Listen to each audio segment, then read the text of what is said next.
Hello friends, Zachary Stockill here from retroactivejealousy.com, and in today's video I'd like to talk about the dangers of long-term thinking when you are working to overcome retroactive jealousy, obsessive jealousy, or any other challenge as it relates to personal development. If you benefit from my work and you'd like me to keep making videos like this, please take a moment to let me know by clicking the like button below and making sure you are subscribed to my channel. I'd also like to take this opportunity to remind you that my brand new, all-new, downloadable audio series Overcoming Retroactive Jealousy, the Guided Meditations, is out right now. I've been getting some great feedback from people like you. And if you'd like more information about Overcoming Retroactive Jealousy, the Guided Meditations, please click the link in the description. I get a lot of emails from retroactive jealousy sufferers asking me things like, if I start putting in the work, exactly how much time will it take me to get over retroactive jealousy? Or how will I know 100% that I'm finished with retroactive jealousy for the rest of my life? How do I know I beat retroactive jealousy for good? The purpose of this video is not to answer that question, but in general, what I sense from hundreds of emails and hundreds of one-on-one coaching clients, the sense I get that is true for most people, and it was true for me, by the way, years ago when I was struggling with retroactive jealousy, is you make incremental progress over a period of days or weeks or however long, and one day you wake up and realize, hey, wait a minute, it's been a long time since I had the urge to ask my partner a question about their past. Or, hey, it's been a really great week for me, and last week was really great too. Or, it's been a month since I really had any kind of impulse or urge as it relates to retroactive jealousy. Any kind of impulse or urge as it relates to creeping my partner's past on Facebook or trying to ask them more questions about their past. It's been a while. In other words, one day you kind of wake up and you realize, oh, I think I beat this. I think this is done. I think that I've successfully put in the work and I think it's finally behind me for good. But anyway, the purpose of this video is not to answer that question. The purpose of this video, why I wanted to talk to you today, is to highlight what I believe to be the dangers of long-term thinking when you are in the trenches of retroactive jealousy. Maybe you haven't started putting in the work yet to overcome retroactive jealousy. Maybe you kind of have one toe in the water. You're kind of watching random videos on YouTube and trying to put together some kind of half-baked strategy, but then you fall back and then you end up on some random internet forums at 3 a.m. where you start asking your partner more questions about their past. Whatever it is, you're kind of not quite sure how to proceed. Or maybe you've actually started putting in the work to overcome retroactive jealousy and you're starting to make some progress. Things are starting to improve. If you're in either of those two categories, this video is for you. So long-term thinking, I believe, is really helpful in certain areas of life or certain moments of life, certain periods of life, but it isn't always helpful. And I believe when you are trying to overcome retroactive jealousy and you're in the thick of it, it's not a great time for long-term thinking. So I'll give you an example.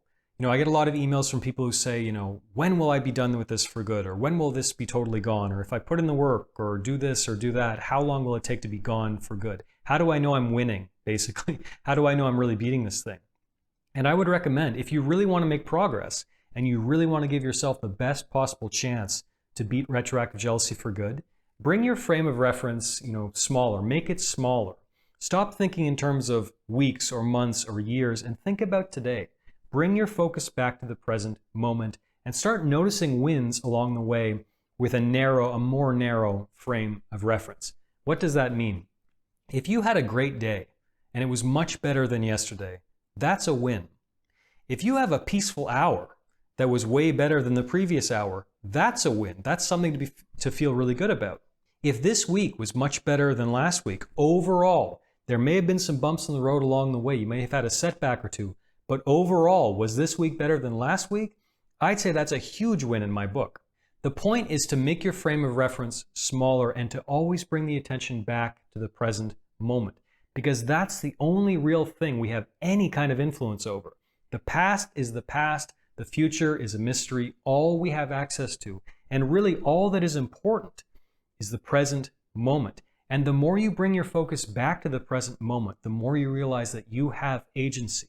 You have options. You are more powerful than you realize every time you bring your focus back to the present moment. Because if you're thinking in terms of next month or next week or whatever, immediately you lose some of your agency because you can't really do anything about next month or next week. But you can do a lot. You can do a lot of things about the present moment. So always try to bring your attention back to the present moment and focus on and notice those little wins that you might be experiencing and really not giving yourself full credit for. Notice when you've had a great day, or a great hour, or a great 15 minutes even, in certain extreme cases. Give yourself credit for those little wins along the way, and build on those little wins, build on the progress you're already making.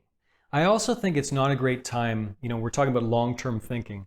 If you're in the trenches of retroactive jealousy, if you're really in the thick of it, and most importantly, you're actually committed to beating it, you're actually putting in the work to overcome it, if you are in the trenches, I don't think it's a great time to be trying to decide if your current partner is the one. I hate that expression, but a lot of people use it. Let's say if you're trying to decide if you want to get married, for example, or if they're the mother of your children, or all these things. If you're in the trenches of retroactive jealousy, I think that's a really bad time to be trying to make that decision. Because who we choose as a life partner is literally the most consequential decision we will ever make. They've done all kinds of studies on long-term happiness and what makes for a good life and what really matters in life. And the common answer is our relationships. And there is no person, literally no person on the planet, who's going to have a bigger impact on your long-term happiness, your success, your peace of mind, your health in some ways. There's no more important person than the person you're going to choose as your life partner. All this is to say, this is one hell of an important decision that you might have to make, or that you're possibly making now. And if you're in the trenches of retroactive jealousy, if you're still struggling with questions around their values, or your mind feels a bit off sometimes when you're trying to consider your relationship with a level head, now is not the time to be making those big momentous life decisions. Again, bring the focus back to the present moment. Bring the focus back to today. Now, I don't think you should ever lie to someone. If someone's asking you, hey, what are your plans for the future? Or I want to do this, or I want to do that. I advocate full honesty. Absolutely. I don't think you should ever string someone along or promise things that you can't deliver. However, be honest with them. Maybe you need more time to consider things. Maybe you need to put in some more work on yourself. Maybe you still have some questions that you're working to sort out for yourself. Be honest. You don't have to do full disclosure, depending on the situation. Be honest, not necessarily full disclosure. Don't string anyone along. But my point is, I don't think this is the time to be making those really consequential life decisions, such as, is this the one? Is this the person I want to share my life with? Bring the focus back to the present. Don't focus on building a great life with your partner 20 years, 30 years from now. Focusing on building a great day, just having fun with them, enjoying their presence for whatever it's worth. The more you bring your attention back to the present moment, the more you realize how much power you have to shape the present moment into whatever you want it to be. So again, long-term thinking, I think, is the enemy in some cases when it comes to retroactive jealousy. So make your frame of reference smaller, bring your attention back to the present moment.